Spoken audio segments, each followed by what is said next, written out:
Кто-то сказал, что я теперь все время буду писать только про Сэма, и он был прав, наверное. И если это упоминание будет слишком частым, я буду счастлив, значит я папа классный. Да нет же, я опасный рэпер с улицы. На моих тусах тонны запрещенного дуются, и тут сюсюкаться не собирается никто. Я расскажу о новом знакомом, он очень крутой. В один прекрасный день, не помню, среда или вторник, в нашем доме появился новенький. Мы с женой долго ждали прибытия важной персоны, парились, боялись, что его что-то не устроит. После долгой дороги он, видимо, сильно устал. Он много спал, и меняли цвет его глаза. Потом ползал, потом встал, потом пошел, потом что-то сказал на айпаде Тарзан. Меня выселил из комнаты, отправил в зал, потом позвал себе няню, она живет теперь с нами. И все стало крутиться вокруг него. Куча людей, куча странных предметов, очень много всего. Иногда он орет, и непонятно, что он хочет. Бывает, плачет, но чаще всего хохочет. Так вот я о чем, он стал душой компании, и мы с ним угораем, несмотря на то, что он маленький. Если бы кто-то книгу написал бы про то, как стать супер папой, я сразу таким стал бы. Или хотя бы показал мне, как бы.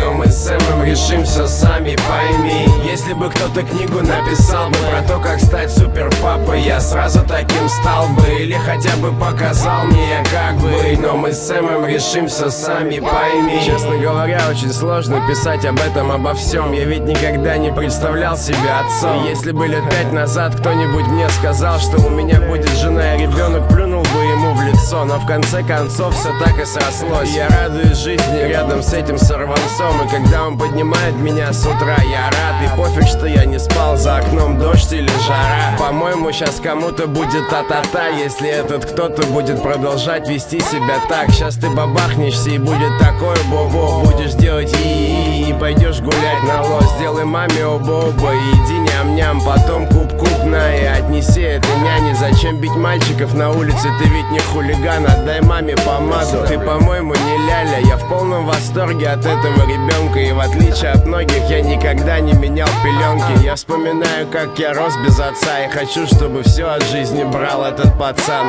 Если бы кто-то книгу написал бы про то, как стать супер папой, я сразу таким стал бы. Или хотя бы показал мне, как бы. Но мы с Сэмом решим все сами, пойми. Если бы кто-то книгу написал бы про то, как стать супер папой, я сразу таким стал бы. Или хотя бы показал мне, как бы. Но мы с Сэмом решим все сами, пойми.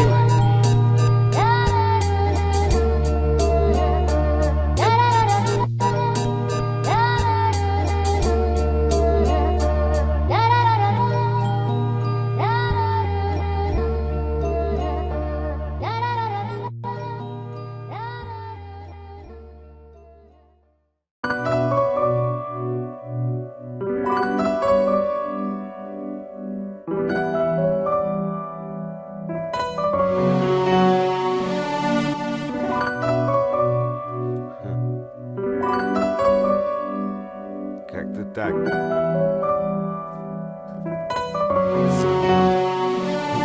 Есть отличный проверенный способ для передачи мыслей. Берешь бумагу, ручку и пишешь письма. Когда надо что-то сказать, но молчишь и злишься. Хочешь, но боишься, садишься и пишешь письма. Не стоит бежать на почту, искать конверт, клеить марку, вспоминать индекс тоже не надо. Достаточно написать все откровенно, листик спрятать и вскоре ждите результата. Вы увидите очень быстро, адресат получит импульсы, посыл под корку с заложенным смыслом.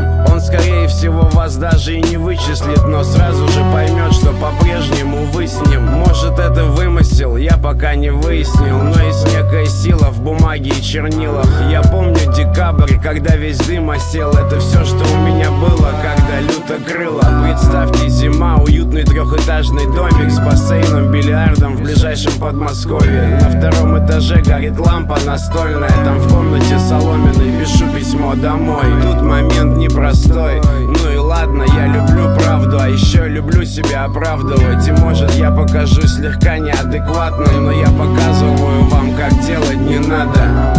Не ругайте себя за прошлое, совсем скоро рассеется дым. Я так хотел быть хоть раз хорошим,